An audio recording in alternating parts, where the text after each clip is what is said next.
Run! Her breath tore out of her lungs in sharp, broken gasps as her shoes slapped against wet concrete. The alley was too narrow, too dark, and the rain made everything slick.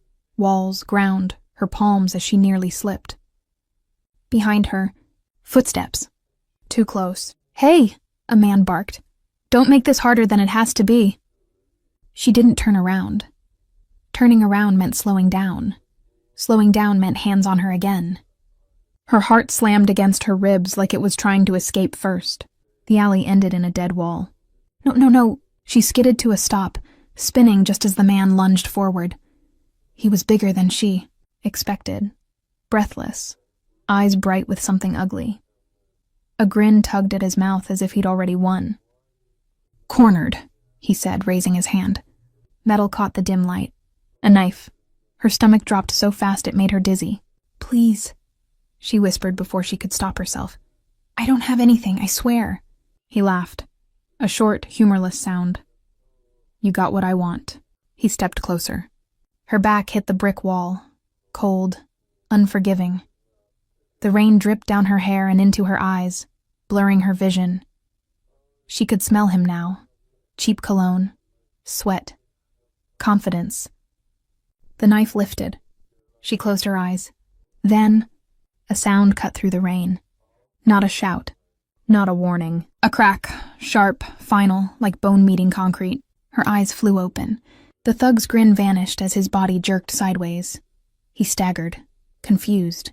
And then, another blow landed, harder. The knife clattered to the ground. She gasped. A shadow stepped between them. Tall, broad shoulders. A dark coat soaked through, rain sliding off him like he didn't feel it at all. The thug swung wildly, panic replacing arrogance. "Who the hell?" The shadow moved. Fast, too fast. One precise strike to the throat, another to the ribs. The thug folded with a choked sound, dropping to his knees before collapsing face first into a puddle. Silence. The rain filled it immediately, tapping against metal, brick, and flesh. She pressed herself against the wall, shaking so badly her teeth rattled. Her eyes stayed locked, on the man who had just saved her life. He straightened slowly. No rush, no heavy breathing, as if violence were something he did every day. He looked down at the unconscious thug, nudged him once with his shoe, then turned his head toward her. Dark eyes met hers.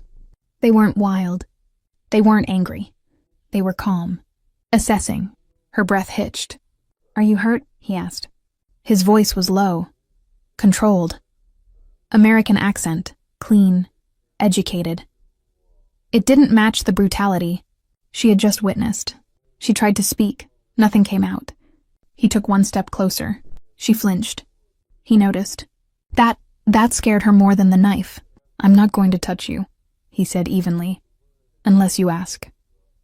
The rain traced a slow line down his jaw. Up close, she saw it. The sharp structure of his face, the faint mark of an old scar near his brow. This was a man used to scars, to damage. Used to causing it. "Thank you," she managed. His gaze flicked briefly to her trembling hands, then back to her face. Something unreadable passed through his eyes. "You were followed," he said. Not a question. I don't know him." "I do." Her blood turned cold. He reached into his coat. Her heart jumped into her throat. But he pulled out a phone, glanced at the screen, and frowned slightly. Then he looked at her again, and for the first time, there was something else in his expression.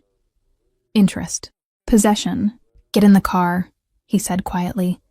"You're not safe here anymore." She swallowed hard. Who are you?" He held her gaze as thunder rolled somewhere far above the city.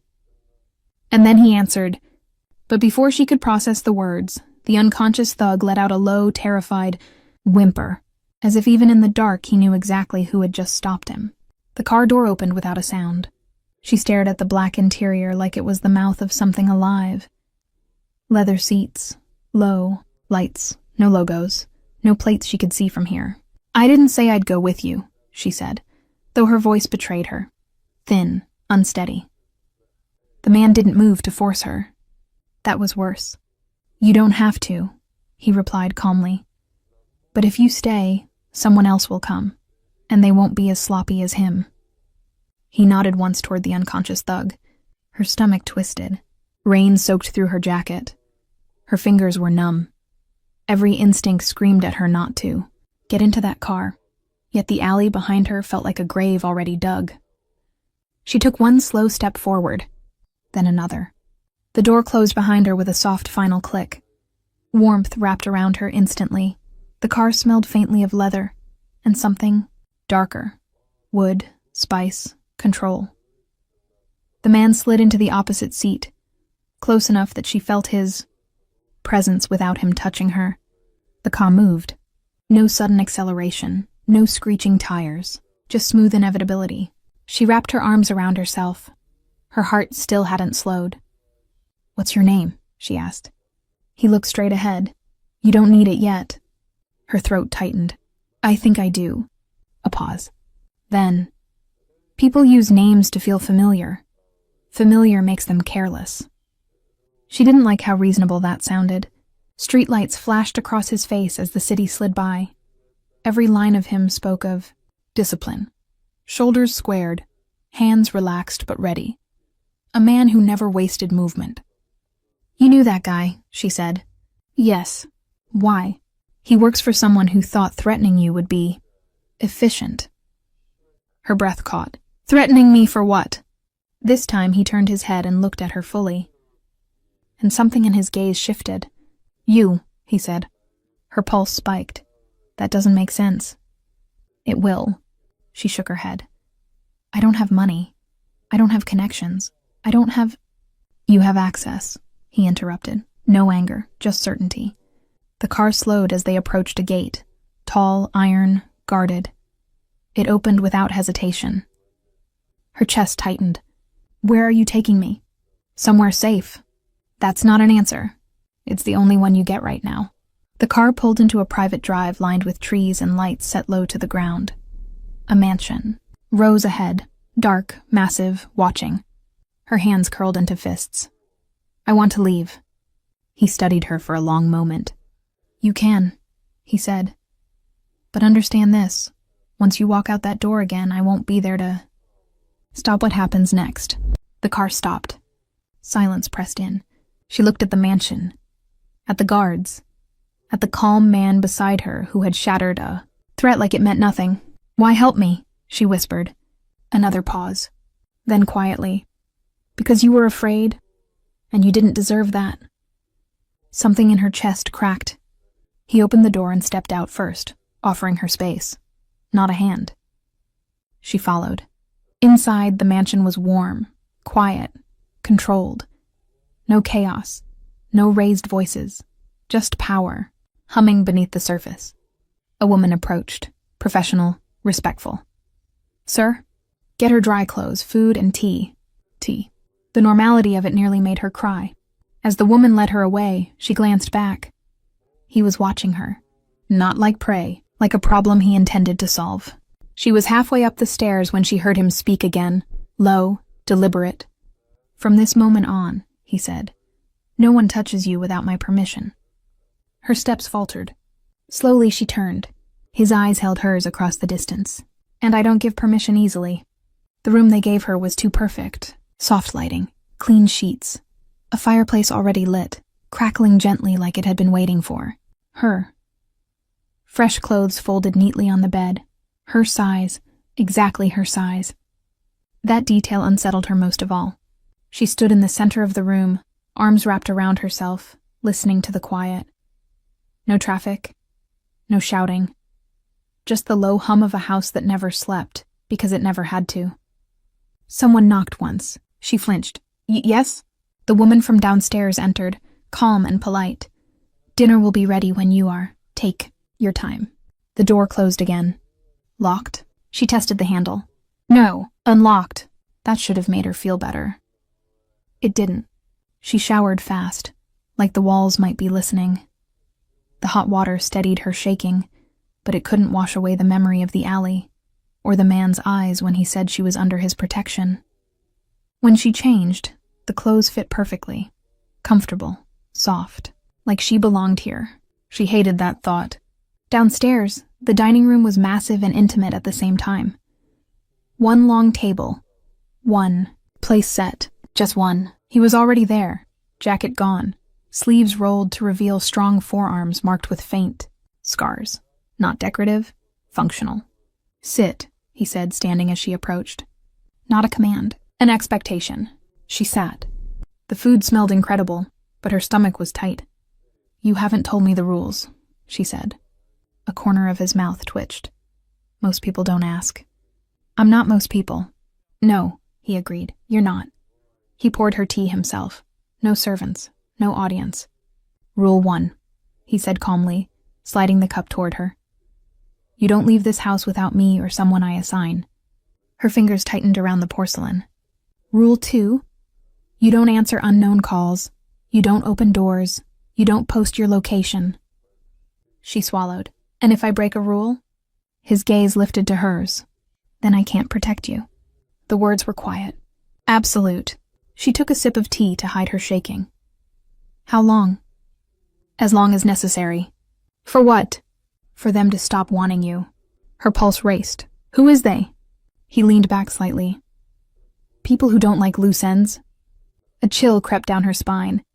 And what am I to you? She asked before fear could stop her. Silence stretched between them. He studied her like she was something rare and fragile, in a world that crushed both without hesitation. You're a responsibility, he said finally. That hurt more than she expected. Only that? She asked softly. For now. She pushed her plate away. I don't want to be owned. Something sharp flickered in his eyes. Good, he said, because I don't own people. Relief fluttered, too soon. I claim what I protect, he continued evenly. There's a difference. Her breath caught. Before she could respond, his phone buzzed. Once, he glanced at the screen. The temperature in the room changed instantly. He stood. What is it? She asked. Someone was asking questions, he said. About me? Yes. Her heart pounded. Who? He walked toward the door, then stopped and looked back at her. His voice lowered. Someone who shouldn't know your name. The lights flickered once. Just once. Her chest tightened. What does that mean? He opened the door. It means, he said, this house just became the safest place in the city. And then, without waiting for her response, he stepped out, leaving her alone in a mansion filled with power, protection, and enemies who were getting closer. The mansion didn't feel quiet anymore. It felt alert. She noticed it in the subtle things. The way footsteps echoed more often in the halls. The murmur of voices behind closed doors. The faint click of doors locking somewhere far below. Even the air seemed tighter, charged with something unseen. She stood near the window of her room, staring out at the grounds. Guards moved along the perimeter in pairs now, their dark shapes cutting through the soft glow of the lights. Whatever. Questions had been asked about her. They hadn't gone unanswered. A knock sounded at her door. Not gentle, controlled. She turned. Yes? He entered without waiting. His jacket was back on, a phone in his hand, jaw tight. You're moving rooms, he said. Her stomach dropped. Why? Because this side of the house faces the road. I thought you said this place was safe. It is, he replied, but I don't rely on thoughts. She followed him down the hall, her steps quickening to match his longer stride. You still haven't told me why someone would come after me. He stopped so suddenly she nearly collided with his back. Turning, he looked down at her, expression carved from stone. Because you were seen, he said. Seen doing what? Being alone. Her chest tightened. That's not a crime. In my world, he said evenly, it's an invitation. They entered a different wing, more isolated, fewer windows. He opened a door and gestured. Her inside. Another room, smaller, no balcony. More secure. She crossed her arms. You're locking me in. He closed the door behind them, though not fully. I'm keeping you alive. Silence pressed in. You don't trust me, she said. I trust patterns, he replied. And patterns say you're a weakness someone will try to exploit. Her eyes flashed. I'm not your weakness. His gaze sharpened. No, he said quietly. You're mine. The word hit harder than she expected. Before she could respond, voices rose in the hall outside. tense, urgent. A man spoke fast. Another answered sharply. He turned toward the door, then back to her. "Stay here. I want answers." "You'll get them when you're not shaking," he said, and reached for the door. She caught his sleeve. He froze. Her fingers trembled against the fabric. "You said you wouldn't touch me unless I asked." Slowly, deliberately, he looked down at her hand, then back up at her face. "I'm not touching you," he said softly. "You're touching me." Her breath stuttered. For a split second, something dangerous passed between them. Heat, tension, restraint pulled. Tight. Then he gently removed her hand. The voices outside grew louder. "Sir," someone called. "We have confirmation." He opened the door. "What kind?" he asked. "A probe, just testing defenses." "From who?" A pause. He didn't like pauses. "From the Santoro side." Her heart skipped. "What does that mean?" she asked. His jaw clenched. "It means," he said, "they think you're leverage." She swallowed. "And are they right?" He turned fully toward her now. "If you were leverage," he said, "they wouldn't have tested. They would have taken you." Her pulse raced. "So why didn't they?" A slow, dangerous smile touched his lips. "Because they're afraid of what happens if they fail." A phone rang. Not his, hers. The sound sliced through the tension like glass. She stared at her pocket in horror. I didn't..." He was already reaching for it. She hesitated. He extended his hand, palm up. Not demanding, expecting. She placed the phone there. The screen lit up. "Unknown number." He answered without greeting. Silence. Then his eyes darkened. "Yes," he said quietly. "I know who you are." A pause. "No," he continued. "You don't get to speak to her." Another pause. His grip tightened on the phone. "Listen carefully," he said, voice low and lethal. "You don't get a second warning." He ended the call and handed the phone back. Her voice was barely a whisper. Who was it? He looked at her like she was standing on the edge of a storm. "The reason?" he said. "You're not leaving this house tonight." She didn't sleep. Every time her eyes closed, she heard the ring of her phone again. The way his voice had changed when he answered it. Calm on the surface, but underneath something feral had stirred. Morning light filtered through reinforced glass, pale and controlled. Someone had brought breakfast. She hadn't touched it. A knock came. This time she didn't jump. "Come in." He entered alone. No jacket, no phone. That unsettled her more than when he was armed with both. "You're going to tell me everything now," she said before he could speak. He regarded her for a long moment, then closed the door behind him. "Sit," he said. She stayed standing. His gaze lingered, then he nodded once. "Fair." "The man in the alley," she said. "The call. The people watching this house. None of that was random, was it?" "No." Her chest tightened. "Then why me?" He stepped closer. Not into her space, but close enough that she could feel his presence like gravity. "You crossed a line you didn't know existed," he said. "I don't even know your world exists." "You brushed against it anyway." She frowned. "How?" "You work late," he said. "Same route, same cafe, same nights." Her stomach dropped. "You were watching me?" "No," he replied. "Someone else was." Her breath caught. "They thought you were disposable," he continued. "A soft way in, someone to threaten, someone to scare. And now," she whispered, "now you're a complication." That word again. "Because of you," she said, "or because of them?" His eyes held hers. "Because of me." The truth of it settled heavy in her chest. "If I hadn't met you," she said, "none of this would be happening." "That's not how it works," he replied. "This was always coming. I just arrived first." She laughed softly, bitter, hollow. "Lucky me." Something flickered across his face. He didn't like that. "You're angry," he said. "I was almost killed," she snapped. "Forgive me if I don't feel grateful." A beat. Then, unexpectedly, he nodded. "You're right." The admission stunned her. "I don't want you to thank me," he continued. "I want you to survive." She studied him. "And what do you want?" Silence stretched. He stepped closer now, close enough that she had to tilt her head to meet his eyes. "Then understand this," he said quietly. "Wars have lines. And where am I standing? Behind mine. Her breath trembled. You're asking me to trust you? No, he said. I'm telling you already do. Her lips parted to deny it. But before she could, alarms sounded faintly somewhere below. Not loud. Controlled. Intentional. His phone buzzed on the table. He glanced at the message. Then he looked at her. They've stopped watching, he said. That's good, right? No, he replied darkly. That means they're moving.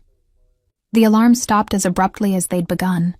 Silence rushed back in, heavier than before. She realized she was holding her breath only when she exhaled shakily. Moving? How? He didn't answer immediately. He crossed the room, checking the windows, the door, the corners. Methodical, efficient. Only when he was satisfied did he turn back to her. Quietly, he said, which makes them dangerous. Her fingers curled into the fabric of her sleeves. Then why do I feel like I'm the calmest I've been all night? His gaze sharpened. You shouldn't. I know, she said softly, but I do. Something in his expression shifted. Confusion, maybe. Or irritation. He wasn't used to. Reactions he couldn't predict. You don't understand what kind of people you're dealing with, he said. I understand fear, she replied.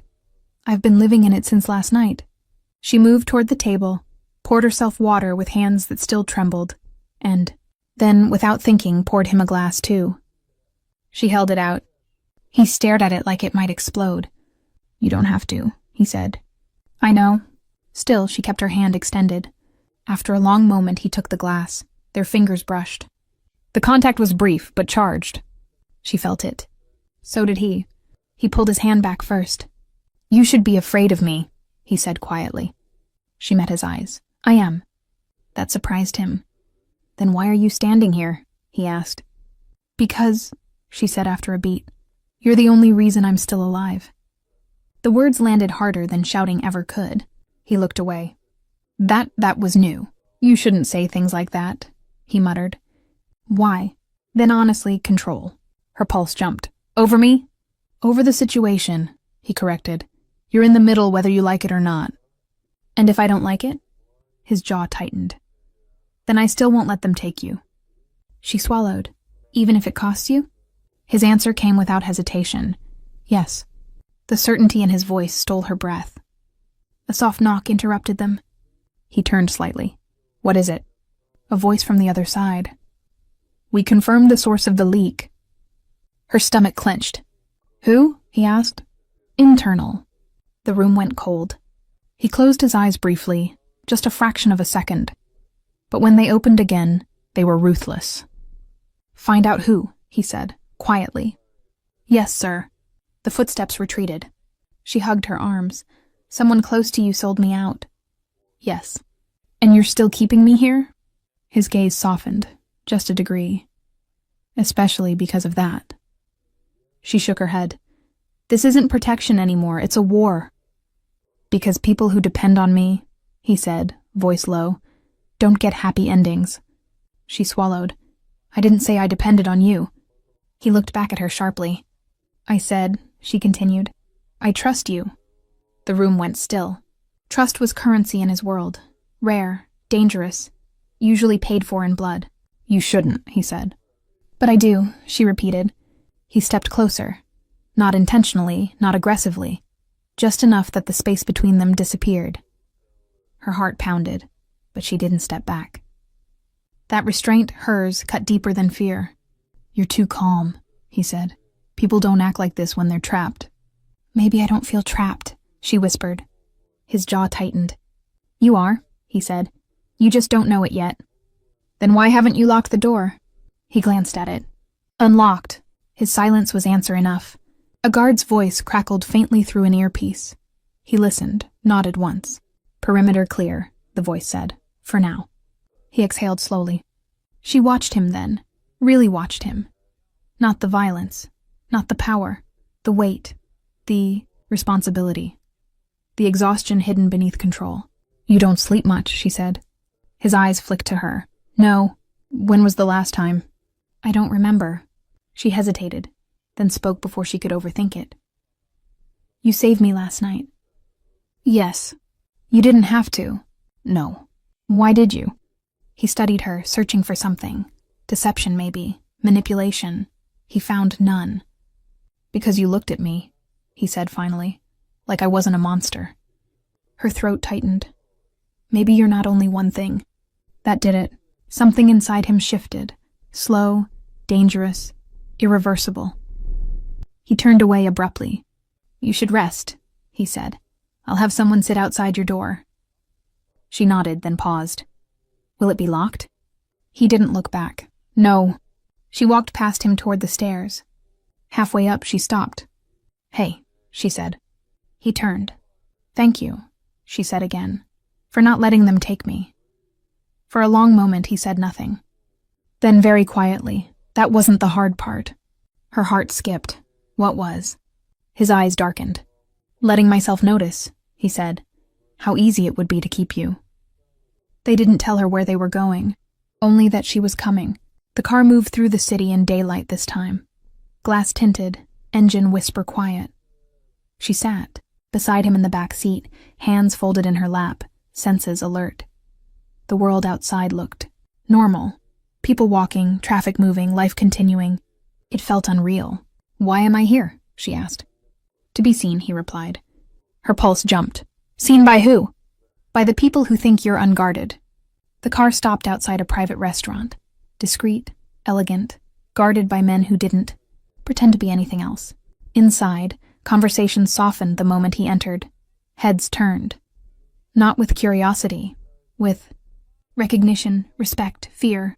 She felt it ripple through the room. A man approached, well-dressed, smiling too easily. Didn't expect to see you today. I don't announce my movements, he replied coolly. The man's gaze slid to her. Interest sparked. Who's this? The man asked. She felt his attention like hands. The air changed. She's with me, he said. The man laughed lightly. Of course, just curious. You shouldn't be. The smile faded. A subtle shift, a line drawn. They took their seats. Food arrived untouched. She felt eyes on her constantly now. Not hers. Alone. But his presence around her like a warning. Relax, he murmured under his breath. You're safe. Because you're here, she whispered back. Yes. A server leaned too close. The man from before lingered again. I don't believe we've been properly introduced, the man said to her. Before she could respond, his hand settled on the table between them. That won't be happening, he said calmly. The man stiffened. I meant no offense. Intent isn't the issue, he replied. Access is. Silence. Then, with measured precision, he stood. Every conversation in the room died. He rested his hand lightly at the small of her back. Not possessive, not gentle. Deliberate. This woman, he said, voice carrying without raising it, is under my protection. Eyes widened. Murmurs sparked. And anyone who approaches her, he continued, approaches me. The man swallowed. You're serious? He looked directly at him. I don't joke about what's mine. The word hit her like a physical thing. Mine. The man backed away. When he sat again, his hand didn't move from her back. She should have pulled away. She didn't. Her heart raced, not with fear, but with something else, something dangerous. You didn't have to do that, she whispered. Yes, he replied quietly. I did. Why? Because now, he said, they won't wonder. Wonder what? If you're worth the risk. She glanced around. No one looked at her now without calculation. What does that make me? She asked softly. He turned his head just enough that his voice was only for her. It makes you untouchable. The meal ended quickly after that. Outside, she finally exhaled. You claimed me, she said once they were alone in the car. I warned you I would, he replied. You didn't ask. No. Her chest tightened. And if I don't want that kind of protection? He studied her face carefully now. Not dominating, not cold. Then you tell me, he said, and I'll step back. She searched his eyes. He meant it, and that frightened her more than force ever could. The car moved again. She leaned back, heart still racing. Do they believe you? She asked. He smiled faintly. They fear me. And me? They fear touching what I value. She hesitated. And do you? His gaze stayed on the road. Yes, he said quietly. More than I should. Her breath caught. She looked out the window, city blurring past. Behind the glass, a world she could never return to untouched. The car slowed. She turned back to him. You said people who depend on you don't get happy endings. I did. Then why make me depend on you? He finally met her eyes. Because, he said, voice dark and steady, someone already made you a target. And now? Now, he said. You belong to a man who doesn't miss. Her phone vibrated in her pocket. Once, she froze. He noticed immediately. Don't answer, he said. The screen lit up. A message, unknown. Enjoy the protection while it lasts. Her blood turned to ice. She looked at him. He already knew. The message stayed on her screen longer than it should have. She didn't open it. She didn't need to. The silence in the car thickened, heavy and sharp, as if the air itself had turned dangerous. Give me the phone, he said. She handed it over without hesitation this time. His thumb moved once, his jaw tightened. Then he locked the screen and slipped the phone into his jacket pocket. They're testing your nerves now, he said calmly. That means the last attempt didn't give them what they wanted. Her voice trembled. What do they want? To see you break, he replied, or run. And if I do? He didn't answer immediately. The car turned onto the private drive of the mansion. Gates opened, closed, sealed them. Inside, when they stepped out, night had already fallen. The house glowed softly, deceptively peaceful. Inside, he dismissed everyone. Leave us, he told the staff. They obeyed without question. The doors closed. The quiet was unbearable. She hugged her arms. You said fear makes people careless. Yes. Then why bring me out today? Because fear also makes lies visible, he said. I needed them to react. She looked at him. And did they? Yes. She swallowed. So what happens now? Now, he said, stepping closer. They get impatient. Her pulse raced as the space between them vanished. She could smell him. Clean, dark, dangerous, the man who could end lives without blinking. You're standing too close, she whispered. He stopped, just inches away. You didn't move, he said quietly. I didn't want to, she admitted. The honesty startled them both. His gaze dropped to her mouth, then lifted again with effort. You don't understand what you're inviting, he said. Then explain it to me, she replied softly. He exhaled slowly, as if steadying himself. When I claim something, he said, I don't do it halfway. Her heart pounded. You already said you don't own people. I don't, he agreed, but I protect them with everything I am. And if that protection turns into something else. His eyes darkened. Then it becomes permanent. The word sent a shiver through her. She should have stepped back. Instead, she asked, Does that scare you? Yes, he answered instantly. Why? Because you don't look at me like everyone else, he said. You don't flinch. You don't bargain. You don't pretend. Her voice dropped. Maybe I see you. Something in his restraint cracked. He lifted his hand, stopped short of touching her face. Don't, he warned himself more than her. Why? She asked. Because if I start, he said quietly, I won't stop. Her breath hitched. She raised her hand slowly, deliberately, and rested it against his chest. His heart thundered beneath her palm. He froze.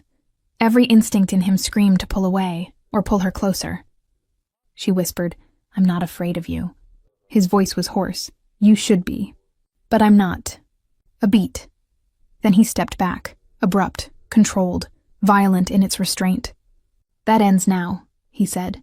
You're staying in your room tonight. Her hand fell to her side, empty. Because you don't trust me? She asked. Because I don't trust myself, he replied. He turned toward the door. Good night, he added, voice steady again. She stood alone in the quiet house, heart racing, skin burning where he hadn't touched her. Upstairs, she lay awake, staring at the ceiling. Hours passed. Then, soft footsteps outside her door. She held her breath. The handle didn't turn. A pause. Then his voice, low, controlled, through the wood. Are you asleep? Her heart slammed. She whispered, No. Silence, then, Open the door. She opened the door. He stood there fully dressed, jacket on, eyes razor sharp. Not a trace of the hesitation from earlier remained. This was the man the city feared. "Get your shoes," he said. "Now." "What's happening?" she whispered. Before he could answer, glass shattered downstairs. The sound exploded through the house like a gunshot. He was moving instantly, grabbing her wrist. Not gently, not roughly. Efficient. "Stay behind me," he ordered. Another crash. Voices, muffled, urgent. "They're inside?" she breathed. "Yes." He pulled her into the hall as alarms screamed to life. Low, controlled, deadly. Footsteps. Thundered below. Too many. "Safe room," he muttered into his earpiece. "Now." A gunshot rang out. She gasped. He pushed her against the wall, body shielding hers completely. She felt the shock of impact as a bullet slammed into the paneling inches from her head. "Don't move," he said, calm as ice. He fired once. A body hit the floor below with a heavy thud. Her heart hammered so hard she thought she'd pass out. They moved fast, down a hidden corridor, through a door she hadn't known existed. He punched a code without looking. Steel slid into place behind them. For half a second there was silence. Then a concussion rocked the wall. "They're breaching," she whispered. "They won't make it," he said. Another blast. The lights flickered. She grabbed his sleeve. "This is because of me." "No," he snapped. "This is because they were stupid." A voice crackled in his ear. "Sir, perimeter compromised. Multiple targets." "How long?" he asked. "Minutes, maybe less." He cursed under his breath. Once. Then he turned to her. "Listen to me carefully," he said. "If I tell you to run, you run." Her eyes widened. "I'm not leaving you." "You will," he said fiercely. "That's not negotiable." Another explosion, closer. Dust rained from the ceiling. She shook her head. "I won't." His gaze softened for just a moment. "That," he said quietly, "is why they'll never touch you." The door behind them buckled. He shoved something into her hand, a small device. "Press this if I go down," he ordered. "It will open the tunnel and alert my men." Her fingers curled around it. "Don't say that." He leaned in, forehead touching hers briefly, a gesture so intimate it stole her breath. "Whatever happens," he murmured, "remember this. You were never a weakness." The door blew inward. Gunfire erupted. He moved like a storm, controlled, lethal. Shots echoed. Bodies fell. He took a hit to the shoulder and didn't slow. She screamed his name as he stumbled, then recovered, firing again. Smoke filled the room. A final shot rang out. Silence. Her ears rang. Her chest burned. He stood there, breathing hard, blood soaking his sleeve. She rushed to him. "You're hurt." "It's nothing," he said, but his voice wavered. Then his knees buckled. She caught him. He was heavier than she expected. Hey, stay with me," she cried. He looked up at her, eyes dark but focused. "You see now," he whispered, "why I don't let people close." She pressed her forehead to his. "I'm not going anywhere." Footsteps approached fast, friendly this time. His men burst in. "Sir." He exhaled slowly, relief flickering through him. Then his eyes closed. His weight went slack in her arms. She screamed his name, as alarms continued to howl through the mansion. He was unconscious but breathing. She couldn't stand it. Her hands shook as she pressed a damp cloth to the blood soaking his sleeve. The warmth of it, the pulse beneath her fingers. It terrified her. "You're alive," she whispered, almost to herself. "Stay with me." He groaned softly, a low sound that made her stomach twist. Slowly, he blinked open one dark eye, then the other. "Finally awake," she said, her voice trembling. "Don't move. Just stay still. I'll help." He tried to sit. "I'm fine." "No, you're not fine," she said sharply. "Look at you. You're bleeding." He let her fuss, like he had no choice. Her hands were shaking as they pressed against the wound on his shoulder, cleaning and bandaging it as best as she could. She had no medical training, but she had enough adrenaline and determination to keep him alive. "You're careful," he said after a long pause, his voice hoarse. "I have to be," she replied softly. "If you fall now, I swear." He caught her wrist, not harshly, just enough to make her heart leap. "Why do you care?" he asked quietly, almost dangerously. She paused. "Because I don't want to lose you." His grip lingered. His dark eyes searched hers, unguarded for the first time. Something flickered there. Pain, exhaustion, and gratitude, maybe even vulnerability. "You're different," he murmured. "Most people, they look at me and see fear, or they pretend not to see me at all, but you see me." Her fingers stilled on the bandage. "I see you." He swallowed hard, then leaned back slightly. "That's dangerous," he said, "for both of us." "I'm not afraid," she whispered, her gaze steady despite the pounding of her heart. He studied her, breathing slow and controlled despite the blood and adrenaline. "You're brave," he said, "and reckless, dangerous." She felt a thrill she couldn't name. His hand still held hers, warm but unyielding. "Maybe we're both dangerous," she said softly. He exhaled sharply, almost a laugh, almost a curse. "I shouldn't let you feel anything for me. People die when they get close to me." Her chest tightened. "Then I'll just have to be careful." "No," he said, voice low. "You can't be careful, that's the point. You're in this now, with me. And once you see me for what I am," he let the words hang, "you can't turn back." Her lips parted, but she said nothing.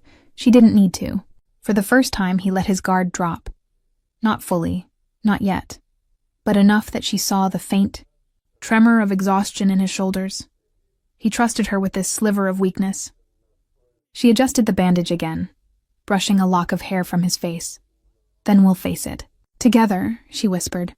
He met her gaze fully this time. The intensity in his dark eyes made her heart hammer. "You're still too calm," he muttered. "You don't understand what's coming." "I do," she said. "I see it." "Not like this," he said, almost to himself. "Not with someone who could make me feel something I shouldn't." Her hand lingered on his chest. His pulse beat beneath her fingers, steady, alive. He shifted slightly, closer, their faces inches apart. "If you stay," he said quietly. "You don't leave." Her breath caught. "I'm not going anywhere," she whispered back. A long silence filled the room, broken only by the faint beeping of alarms still echoing. "Somewhere in the mansion." Then his voice, low and intimate. "Good. Because I won't let anyone else touch you. Ever." Her chest tightened. The words weren't a threat. They were a promise. And for the first time she realized she wanted him to mean it. Morning came quietly. Too quietly. The mansion looked unchanged. Polished floors, filtered light, guards standing watch. But she felt different. Something inside her had settled. Not peace. Resolve. He was awake when she returned to the room, sitting upright, shirt gone, bandage clean and tight across his shoulder. Pale, but alert. "You should be resting," she said. He watched her approach. "I am." "You almost died." "Not almost," he replied. "I calculated the risk." She stopped in front of him. "You calculated me into it." "A beat." "Yes." Her jaw tightened. "Then don't ever do that without asking me again." The command surprised him. No one spoke to him like that. His gaze sharpened, not with anger, but curiosity. "You're not afraid anymore," he observed. "I am," she corrected. "I'm just not running." Silence. "I can get you out," he said finally. New identity, new city, no more shadows. Her heart stuttered. "You'd let me go?" she asked. "Yes." The answer came too easily. "And you?" she asked softly. "What happens to you?" His jaw tightened. "I go back to being what I was before." She stepped closer. "Alone." He didn't deny it. She inhaled slowly. "If I leave, they'll keep coming for someone else." "Yes. And if I stay?" "They'll come for you," he said. "But they'll come through me first." Her hands trembled, but she didn't step back. "You said I was leverage." "You were," he replied. You're becoming something else. What? He looked at her like he already knew the answer and hated it. A reason. She swallowed hard. I don't want to hide, she said. I don't want to pretend this never happened. And I don't want to run while you stand in front of bullets. He rose slowly to his feet, towering over her. But he didn't loom. You don't owe me anything, he said. I know. Staying means accepting my rules, my enemies, my blood. I know. And once you choose this, he said quietly, you don't get to change your mind when it gets ugly. She met his gaze, unwavering. I already saw ugly, she said, and I stayed. Something in his chest cracked open. He reached out, hesitated, then gently cupped her face as if afraid she might disappear. You don't understand what you're giving me, he murmured. Her eyes burned. Then tell me. A future I never planned for. She placed her hands over his. I'm choosing you, she said. Not protection, not safety. Him. The room went still. Slowly, deliberately, he lowered his forehead to hers. This is the last time I ask, he said. Are you sure? Yes. His breath shuddered. Then quietly. Then you stay, with me. A knock sounded at the door. Hard, urgent. He straightened instantly, the softness gone. What? He barked. A voice answered from the hall. Sir, we have a situation. Her heart jumped. What kind? He didn't look away from the door. The kind that tests loyalty. What happened? They found the traitor. Her breath caught. And? The voice hesitated. They want to see you, both of you. He turned back to her. Now, he said softly. You'll see my world without filters. She nodded. I'm ready. They stepped into the hall together. As they walked, she felt eyes on her, calculating, wary. Whispers followed. By the time they reached the lower level, she sensed it before she saw it. The tension. The blood. The kneeling man in the center of the room. Bound. Beaten. Bleeding. The man lifted his head. And when their eyes met, she recognized him. Her breath left her lungs in a broken gasp. No, she whispered. The man on his knees was someone she trusted. The man on the floor looked up at her, pale, bruised, blood streaking his temple. Her stomach twisted. Why? She whispered. The mafia boss stepped forward, towering, calm, lethal. He made a choice, he said quietly. A foolish one. She took a step closer, heart pounding. He's one of your men, isn't he? Yes, the boss replied. And he chose the wrong side. He chose to put you at risk. The man coughed, groaning, blood spilling from the corner of his mouth. I didn't mean... You didn't care, the boss interrupted coldly. Not when it mattered. Her fingers clenched at her sides. She wanted to rush forward to demand answers, but she felt the weight of him behind her. His presence was enough to make her stop, enough to make her realize how serious this was. The traitor's eyes flicked toward her. Fear, regret, something pleading. You trusted me, she said quietly. And you betrayed me. He tried to speak. The boss's hand shot out like lightning, grabbing him by the collar, lifting him halfway off the ground. The man choked, struggling. I hate betrayal, the boss whispered, voice low, venomous. Do you understand? Yes, the traitor gasped. Then kneel, the boss commanded. The man went down slowly, face pale, trembling. Her heart raced, not with fear of him, but of what she would feel next. The boss stepped back, letting the man fall fully to the ground. You should have died in that alley, he said quietly, looking at her now. But you didn't.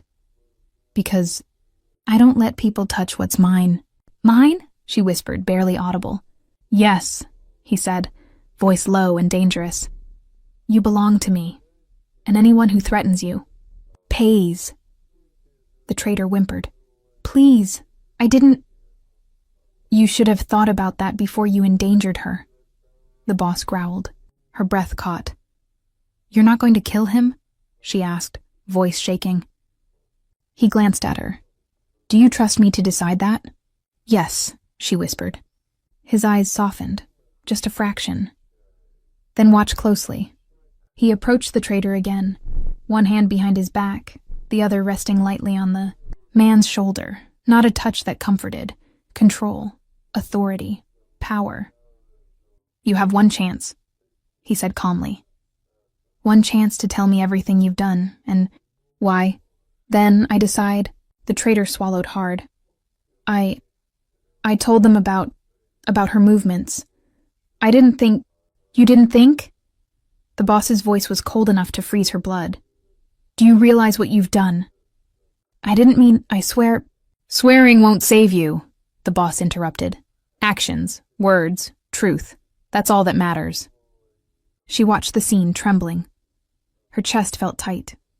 She realized she had never felt so powerless, so exposed, not to him, but to the consequences swirling around them. Then the man spat blood at the floor. I betrayed you. I betrayed her. But I swear, I only did it because—" He faltered. The boss's dark eyes bore into him like knives. "Because what?" The man hesitated. "Because they threatened me. My family. I had no choice." The boss's jaw tightened. "You always have a choice." A deafening silence filled the room. She could hear her own heartbeat, loud and wild. The man's eyes darted toward her. "I didn't mean to hurt her." "You did," the boss said flatly. "And now you will pay." Suddenly the man lunged forward, desperation overriding pain. In a flash, the boss's hand shot out. A brutal, controlled strike sent the traitor crashing into the wall. She gasped. He stood over the man, shadowed and terrible, chest heaving just enough to show he was alive. Then he turned toward her, dark eyes locking with hers. "Stay close," he said quietly. "Because if anyone else tries, there will be no warning next time." A single thought slammed into her chest. I am already his, and nothing will ever be the same. The traitor groaned on the floor, blood, pain, betrayal. And outside the room she could hear footsteps, more than one, approaching fast. The boss's hand brushed hers briefly. "Get ready," he said. "It's far from over." The footsteps weren't friendly. She knew that before anyone spoke, before doors slammed, before the sharp crack of gunfire echoed through the lower level. "They're here!" someone shouted. Everything exploded at once. Lights cut out. Darkness swallowed the room as emergency red strobes flickered on, bathing. Blood and walls in warning shadows. The traitor screamed as chaos erupted, but she barely heard it. The mafia boss moved instantly. "Stay behind me," he ordered. She obeyed until the blast. A concussion ripped through the corridor, throwing her sideways. She hit the floor hard. Breath punched from her lungs. Smoke filled her vision. Shouts overlapped. Gunfire hammered the air. She scrambled to her knees. "Get up!" he barked, reaching for her. Too late. Hands grabbed her from behind. A cloth clamped over her mouth. Chemical, sweet, burning. She tried to scream his name. Nothing came out. She kicked, thrashed, clawed, but the grip was iron. Someone slammed her head against a shoulder. The world tilted. Through the haze, she saw him. He turned. Saw her. For the first time since she'd met him, his control shattered. Her name ripped from his throat like a wound. He fired. Bodies dropped. But they were already moving, dragging her backward into the smoke, toward a door she'd never seen before. Her vision blurred. His voice roared orders, rage, panic, something feral. She reached for him. Her fingers brushed air. The last thing she saw before darkness swallowed her was his face. Not cold, not controlled, broken. She woke to darkness. Concrete beneath her. Cold biting through her clothes. Her wrists bound behind her back. Head pounding, mouth dry. A single bulb flickered overhead. "Good," a voice said. "You're awake." She lifted her head slowly. Men stood around her, faces blurred by shadow. Armed, confident. One stepped forward. "You caused quite a mess." Her throat burned. "You won't get away with this." The man laughed. "We already did." Another voice joined in, calm, smug. "You were never meant to survive that alley. But now, you're valuable." Her heart raced. "He'll find me." The man smiled wider. "We're counting on it." Fear clawed up her spine. "You don't understand," she said hoarsely. "You don't know what you've done." "Oh, we do," the man replied. "We took what he protects." Silence fell. Then, slowly, a different sound filled the room. Not footsteps, not voices, a phone ringing. One of the men answered it. The color drained from his face. Yes, sir, I understand. He hung up. The leader frowned. What is it? The man swallowed hard. He's mobilizing. A pause. How fast? The answer came quiet, terrified. Everything. Her pulse thundered. The leader scoffed. Good, let him come. She lifted her head, eyes burning despite the fear. He won't negotiate, she whispered. He'll destroy you. The man's smile faltered, just slightly. The light flickered again. Somewhere far away, something began to burn. The city didn't sleep. It braced. Black vehicles poured onto the streets like a moving shadow, engines growling low and synchronized. Men armed to the teeth moved with brutal precision. Phones rang. Doors slammed. Orders were given once and obeyed instantly. The mafia boss stood at the center of it all. His jacket was gone, his sleeves rolled up. Blood streaked his knuckles, not his own. Lock the perimeter, he said, voice flat. No one leaves. Someone hesitated. Boss, the intel says she's being moved. His eyes snapped up. Then we move faster. She felt it before she heard it. A low rumble through the concrete, a vibration beneath her bones. The men guarding her stiffened. What is that? One muttered. Then the power cut. Total darkness. Gunfire erupted outside, sharp, deafening. Screams followed, too close. She sucked in a breath, heart racing. A door exploded inward. Light flooded the room in violent bursts, muzzle flashes slicing through the dark. Bodies dropped before they could scream. She curled inward, helpless. A shadow moved through the smoke. Familiar, terrifying, relentless. He stepped into the light. The mafia boss. His face was unreadable, cold, empty, as if something human had been switched off. A man lunged for him. The boss didn't slow down. One shot, one body. Another begged. He didn't answer. She stared, frozen, watching a storm take human form. The last guard reached for his weapon. The boss was already there. Silence fell. Smoke drifted. Casings hit the floor, rolling to a stop. Then, his eyes found her. Everything changed. He crossed the room in 3 long strides and dropped to his knees in front of her. His hands shook as he cut the restraints. You hurt? He asked, voice low, controlled with effort. She shook her head, breath breaking. I knew you'd come. His jaw clenched. No one takes what's mine. He pulled her into his chest, one arm around her, shielding her instinctively, even now. But the moment didn't last. A distant explosion rocked the building. His body went rigid. They're collapsing the structure, he said quietly. What? Her voice trembled. They'd rather bury us than let me walk out. He stood, pulling her up with him. We're leaving now. They ran. Hallways crumbled behind them. Dust choked the air. Sirens wailed outside. Too late. They reached the stairwell just as the ceiling cracked. He shoved her ahead of him. Don't stop, he ordered. She didn't. Something detonated above. The floor dropped, and suddenly she was falling. He caught her arm. Pain tore through her shoulder as she dangled over open space. Hold on, he roared. She screamed, fingers slipping. Debris rained down. For one terrifying second, he couldn't pull her up. Their eyes locked. If this was it, she saw it there. Fear, not of death, of losing her. The concrete edge began to crumble. His grip slid. He yanked with every ounce of strength, muscles screaming as the floor crumbled beneath them. Her fingers clawed his arm, nails biting into flesh, sweat mixing with dust and blood. Hold on, he roared, voice raw, full of fear he rarely let anyone see. She gritted her teeth. I'm not letting go. The edge gave way beneath him. For a heartbeat, suspended between death and survival, everything froze. Then he slammed his back against solid floor, dragging her up with a force that made her chest hit his. They tumbled inside the stairwell, coughing, gasping, choking on dust, but alive. He didn't let go, not once. Not when she pressed against him, trembling, heart racing, not when the world around them continued to collapse in fire and smoke. When the dust finally settled, he slumped against the wall, arms wrapped around her, protectively. His breathing was heavy, ragged, Her chest heaved beside his. "You okay?" he asked, voice softer now, almost vulnerable. "I am," she whispered, "because you didn't let go." His eyes locked with hers. Dark, dangerous, and something else. Something that had nothing to do with violence. "You shouldn't feel safe," he murmured. "Not here. Not anywhere." "I do," she said, fingers brushing his jaw. "Because I'm with you." A tense silence stretched.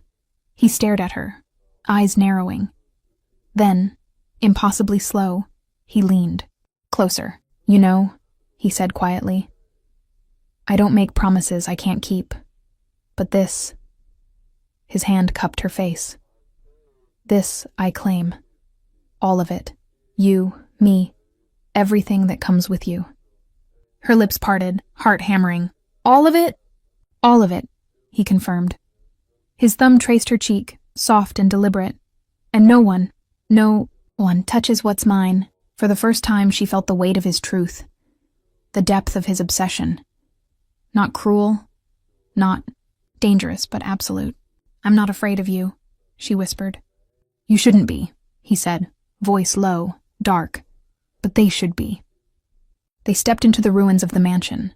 Smoke rose around them. Flames licked the edges of shattered walls. Men moved in the distance. Survivors, witnesses, enemies. But none dared approach, because he had arrived. She felt his hand tighten around hers. "I told you," he murmured. "I don't miss." Her pulse raced. "I know." He bent slightly, eyes burning into hers. "And now, you're mine.